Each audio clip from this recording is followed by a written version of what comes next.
알라무 알레이쿰 라흐마툴라히 와바라카투. 저번 시간에 이어서 이번 시간에도 이슬람의 먹거리와 마실거리에 대해서 알아보도록 하겠습니다. 자, 저번 시간에 제가 여러분들에게 제시한 가장 커다란 공식 중에 하나는 먹었을 때 해악을 끼치는 음식, 그리고 더러운 음식은 저희가 먹지 못한다라고 했습니다. 그래서 지금 이번 시간에 다룰 이제 마약 역시 우리의 정신 건강 그리고 육체 건강에 커다란 해를 끼치기 때문에 절대 허락되지 않는 그런 음식이고요. 마찬가지로 담배도 마찬가지입니다. 담배도 저희들 건강에 심각한 영향을 미치고, 그리고 계속 피웠을 때 폐암 등을 유발하기 때문에 뭐 폐암이나 후두암이나 여러 가지 암을 유발해서 결국은 그 담배를 피우는 사람을 죽음으로 몰고 가기 때문에 허락되지 않습니다. 제가 처음에 제시드린 이런 공식이 어떻게 나왔냐, 왜 해악을 끼치는 것들은 허락이 되지 않냐, 제가 강의를 통해서 누누이 말씀드리지만은 이슬람은 근거의 종교입니다. 이러한 원칙들과 규정은 항상 근거가 있어야 되는데, 그 근거는 어디서 발견된다? 꼬란과 순나를 통해서 발견됩니다. 그래서 꼬란에서 하나님께서 말씀하시기를 왈라 툴꾸 비아이디쿰 일라 타흘루카, 그리고 그대들 자신들을 해악으로 파멸로 몰고 가지 말라, 그렇게 말씀하셨습니다. 그렇기 때문에 마약이라든지 술이라든지 담배는 결국에는 그 자신을 파멸로 몰고 가기 때문에 이슬람에서는 허락이 되지 않는 것입니다. 하디스에서도 마찬가지입니다. 여호와께서 말씀하시기를 라 다rar 와라 디rar 라고 말씀하셨습니다. 해악이 있어서도 안 되며 해악을 끼쳐서도 안 된다라고 했습니다. 그래서 여기서 말하는 해악은 모든 종류의 해악이기 때문에 먹거리와 마실거리에서 발생되는 해악이 예상이 된다면은 이슬람에서는 그러한 먹거리와 마실거리를 금지하고 있는 것입니다. 자, 그러면 해산물은 어떨까요? 해산물. 한국은 이제 그 삼면이 바다로 둘러싸여진 반도기 때문에 이제 해산물을 쉽게 구할 수 있고, 이제 많은 사람들이 어렸을 적부터 뭐 회를 쳐먹고 뭐 구워서 먹고 찌개로 해서 먹고 이제 많이 먹는데, 다행스럽게도 해산물은 이슬람에서 모든 종류가 허락이 됩니다. 그래서 물고기가 살아있든 죽어있든 도살을 거치지 않았더라도 다 허락이 되고요. 그리고 육지 동물이었으면은 금지됐을 송곳니가 있을 경우, 예를 들어서 상어에 송곳니가 있죠. 그런 상어조차도 이슬람에서는 허락이 됩니다. 왜냐면은 바다에서 나는 모든 것들은 허락이 된다라고 이제 꼬란에 나와 있기 때문에 그런 것들은 다 허락이 되고요. 그래서 샥스핀을 좋아하는 사람이 있나요? 기본 원칙은 샥스핀은 뭐죠?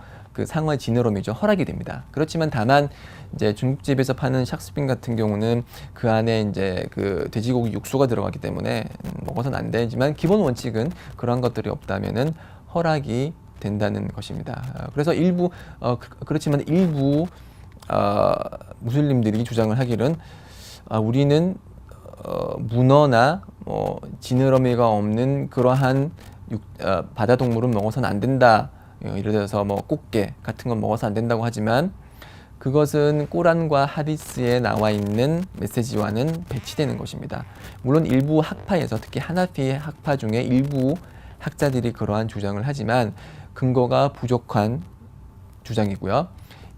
이슬람에서 봤을 때 그것이 꽃게가 됐든 문어가 됐든 비늘이 있건 없건 송곳니가 있건 없건 바다에서 나는 모든 것들은 허락이 되고 먹을 수 있는 것들입니다. 다만 앞에서 제가 처음에 말씀드렸듯이 해악이 있을 경우, 예를 들어서 뭐 바다뱀이 있다. 근데 그 바다뱀을 먹었을 때 그 도구로 인해서 죽을 위험이 있다라고 했을 때는 먹어서는 안 되겠죠. 보고도 마찬가지입니다.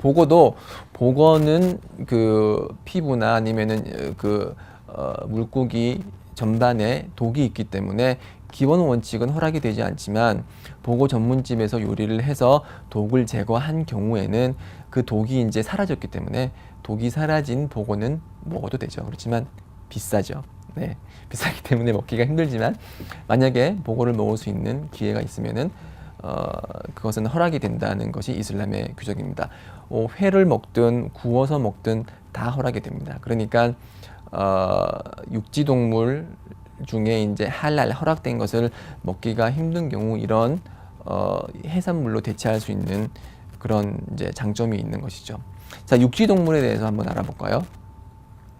육지 동물은 기본 원칙은 몇 번씩이나 반복하지만 허락되는 것입니다. 그렇지만 특정 종류는 금지되는 그런 종류가 있고요. 그리고 그것이 허락된다고 하더라도 반드시 이슬람적인 도살 절차를 거쳐야 됩니다. 네. 그래서 금지된 종류로는 예를 들어서 돼지가 있죠. 돼지는 꼬란에서 불결한 동물이라고 리지스라고 해서 불결한 동물이라고 해서 먹을 수 없다고 그렇게 하나님께서 명령하셨기 때문에 우리 무슬림은 돼지고기를 먹지 않습니다. 네. 또 다른 그 육지 동물 중에 허락되지 않는 것은 날카로운 송곳니가 있는 동물, 개, 고양이, 사자, 호랑이, 그리고 곰발바닥 좋아하세요? 곰도 마찬가지죠. 곰도 이렇게 있기 때문에 송곳니가 있기 때문에 허락이 되지 않습니다. 네, 그런 날카로운 송곳니를 가진 그런 동물은 허락이 되지 않고 조류 중에 이제 날아다니는 새 중에 날카로운 그 발톱을 지닌 사냥을 하는 육식을 하는 그런 조류 있죠. 예를 들어서 매 아니면은 올빼미 아니면은 독수리 이런 것들 이런 조류는 자신들의 날카로운 그런 발톱으로 쥐나 여러 가지 곤충을 잡아먹기 때문에 이슬람에서는 허락이 되지 않습니다. 그리고 곤충도 모든 곤충은 기본적으로 식용이 허락이 되지 않습니다. 다만 메뚜기 같은 경우는 허락이 되고요. 그래서 우리 그 조상들은 이제 배가 고프고 그럴 때 메뚜기 요리도 많이 해서 먹었다고 알고 있습니다. 뭐 지금은 먹거리가 풍부하기 때문에 많은 사람들이 메뚜기 요리를 먹진 않지만 이슬람에서는 메뚜기를 먹는 것이 허락이 되고요. 그리고 그것이 메뚜기가 죽어 있을지라도 그 죽어 있을 때 발견한 그 상태에서 요리를 해서 먹을 수 있습니다. 그래서 이 곤충과 관련해서 좀 주의를 하셔야 될 게 곤충이라고 하면은 이제 날아다니는 곤충, 날아다니지 않는 곤충 다 허락이 되지 않는 것이죠. 그래서 지금 이 곤충이 지금 우리 주위에 있는 음식 중에 영향을 미치는 경우가 가끔씩 있는데요.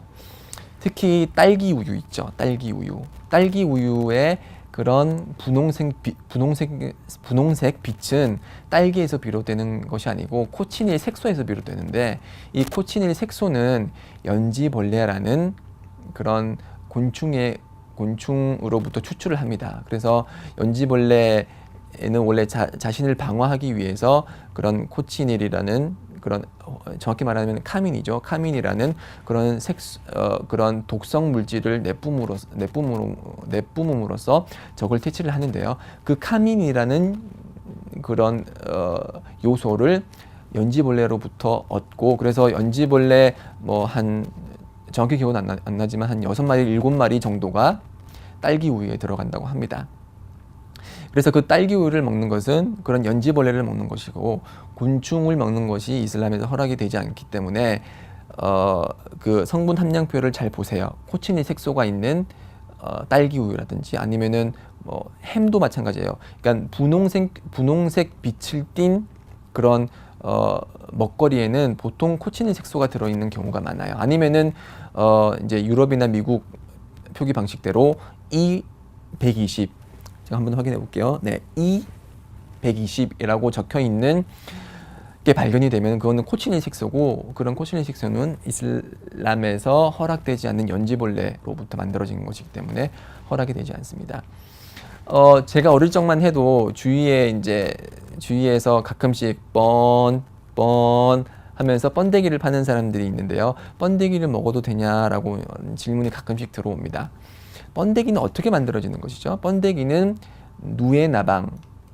누에나방의 유충이죠, 그렇죠? 누에나방은 원래 비단을 이제 내기 위해서 사람들이 사용을 하는데 이 번데기는 이전만 해도 사람들이 먹지를 않았어요. 예전 이제 그 조선시대나 그런 시대는 먹지를 않았지만 이제 1960, 70년대 이제 산업 부흥기가 한국에서 발전을 하게 되고 그때 이제 비단 산업이라든지 섬유 산업을 수출을 할 때 이제 누에나방을 많이 사용하기 때문에 그 누에나방의 고치를 사용하고 나서 그런 그 번데기가 너무 많이 나오는 거예요. 그래서 그거를 버리자니 아깝고 그럼 이거 어떻게 하지? 그래, 먹자.